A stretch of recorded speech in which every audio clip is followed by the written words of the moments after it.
भेजी है राजेश ने धर्मशाला, हिमाचल प्रदेश से।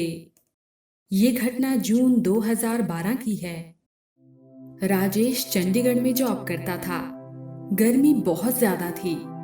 गर्मी से कुछ राहत पाने के लिए वो अपने घर धर्मशाला जाने की सोचने लगा। उसके साथ उसके 3 और दोस्त धर्मशाला चलने के लिए तैयार हो गए।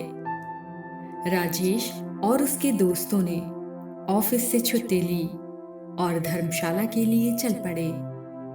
वहां पहुंचकर एक दिन उन्होंने आराम किया। उसी दिन शाम को राजेश को उसका एक बचपन का दोस्त मिला, जिसने उसे बताया कि घूमने के लिए यहाँ से कुछ ही किलोमीटर दूरी पर एक छोटी सी नदी है, जहाँ राजेश और उसके साथी घूम सकते हैं। राजेश ने ये बात अपने साथ आए दोस्तों को बताई और उन्होंने अगले दिन वहां घूमने का प्लान बनाया। मस्ती करते हुए उनकी रात निकल गई। सुबह हुई।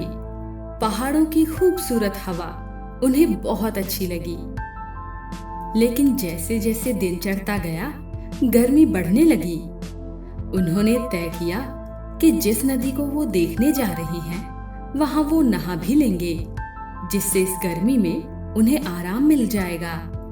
उन्होंने नहाने का जरूरी सामान पैक किया और अपने प्लान के हिसाब से निकल पड़े।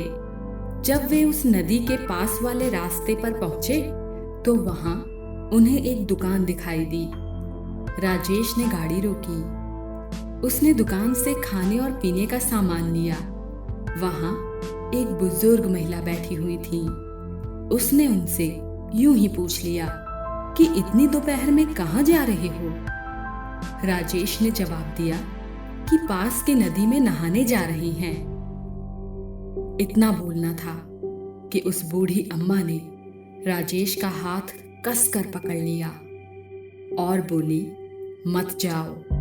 दोपहर को उस नदी में कोई नहीं जाता। दिन में वो जगह सुनसान रहती है। दिन में वहां चुड़ैल मिलती है। राजेश ने अपने दोस्तों की तरफ देखा और वो सब जोर जोर से हंसने लगे। राजेश ने खाने का सामान लिया और वहां से चल पड़ा। आखिरकार 1 बजे के करीब वो सब उस नदी के किनारे पहुंचे। उन्होंने थोड़ी दूरी पर गाड़ी पार्क की और नीचे नदी की ओर उतर चले। बहुत ही खूबसूरत नजारा था। चारों ओर हरियाली और एकदम शांति। राजेश को इतनी शांति देखकर हैरानी भी हुई, क्योंकि उसके दोस्त ने बताया था कि नदी के पास काफी लोग घूमने आते हैं, लेकिन उस दिन संडे होने के बावजूद भी वो जगह पूरी तरह खाली थी। वहां दूर दूर तक उनके अलावा सिर्फ नदी में बह रहे पानी की आवाज थी। लेकिन राजेश और उसके दोस्तों को तो केवल नदी में बह रहे पानी में डुबकी लगाने के अलावा और कुछ नहीं दिख रहा था। राजेश और उसके तीनों दोस्त पानी के नजदीक पहुंचे, सामान रखा और जल्दी से पानी में जा घुसे। पहाड़ों से आ रहे ठंडे पानी में घुसते ही मानो सारी गर्मी छूमंतर हो गई। उन्हें नहाते हुए अभी करीब 10 मिनट ही हुए थे कि अचानक राजेश का एक दोस्त हेमंत चिल्लाया और नदी के पानी के नीचे चला गया। पानी ज्यादा गहरा नहीं था, इसलिए राजेश और उसके दोस्तों को लगा शायद हेमंत शरारत कर रहा है और उन्हें डराने की कोशिश कर रहा है। वो सब हंसने लगे।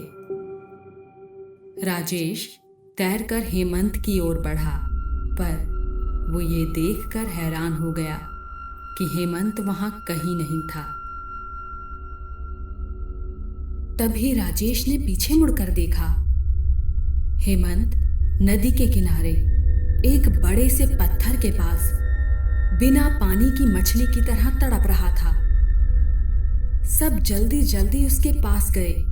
देखा तो उसका पूरा शरीर सफेद पड़ गया था। राजेश ने बिना वक्त गंवाए मदद के लिए घर फोन लगाया, मगर देखा तो सिग्नल ही नहीं था। किसी के भी फोन में सिग्नल नहीं था। इतने में हेमंत बेहोश हो गया। उन सब की मानो जान सूख गई हो।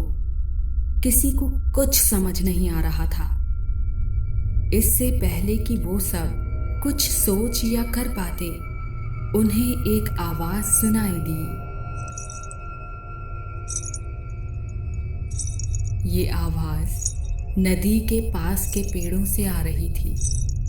ये आवाज किसी लड़की के पायलों की थी। उस आवाज को आते हुए अभी कुछ ही पल हुए होंगे कि अचानक उन्हें महसूस हुआ मानो कोई धीरे धीरे एक एक करके राजेश और उसके दोस्तों के नाम ले रहा हो।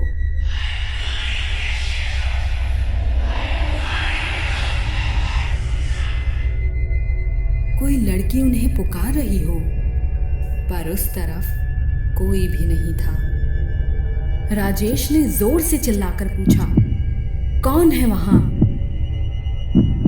राजेश के इतना बोलते ही अचानक उसे बहुत तेज बदबू आने लगी। ऐसी बदबू जैसे किसी जानवर की सड़ी लाश से आती है।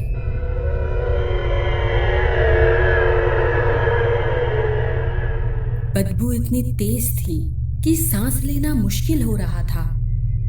राजेश ने अपने दोस्तों से हेमंत को उठाकर वहां से चलने के लिए कहा, लेकिन जब राजेश ने मुड़कर अपने दोस्त को देखा तो उसके दोस्त के चेहरे का रंग उड़ा हुआ था।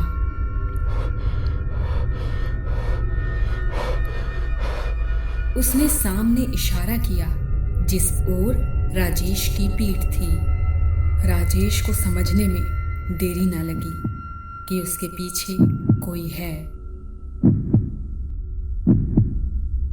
राजेश एकदम से पीछे मुड़ा और जो उसने देखा उसे देखकर उसके पांव जमे के जमे रह गए। ना वो हिल पाया और ना कुछ बोल पाया। राजेश के सामने एक औरत खड़ी थी, एकदम नई दुल्हन की तरह लाल जोड़े में। उन सब की ओर उस औरत की पीठ थी। उसके लंबे खुले हुए बाल थे, लेकिन उस औरत के पांव उनकी ओर थे।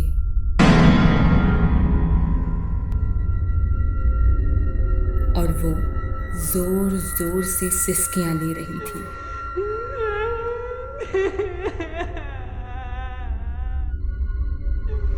राजेश और उसके दोस्त उस औरत के उल्टे पांव देखकर सन्न रह गए। डर के मारे वो अपनी जगह से हिल भी न सके। उन्होंने कस के आंखें बंद कर ली और भगवान का नाम लेने लगे। इससे पहले कि वो कुछ समझ या कर पाते, वो औरत एकदम से उनके सामने से गायब हो गई। उसके गायब होते ही हेमंत भी होश में आया। उन्होंने आव देखा ना ताव, कपड़े भी पहनने की हिम्मत ना जुटा सके। जिस हालत में थे सब वैसे ही वहां से हेमंत को लेकर सीधा कार की ओर भागे।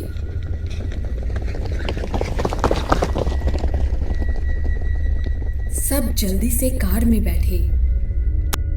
राजेश ने कार स्टार्ट की और जैसे तैसे सड़क तक पहुंचने की कोशिश करने लगा। अभी वो सब थोड़ी दूर ही आगे बढ़े थे कि उन्हें एक जोरदार आवाज सुनाई दी।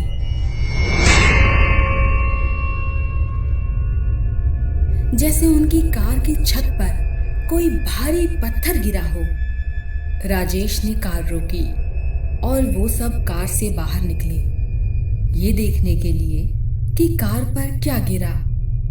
तभी उन्हें एक औरत की जोरदार चीख सुनाई दी।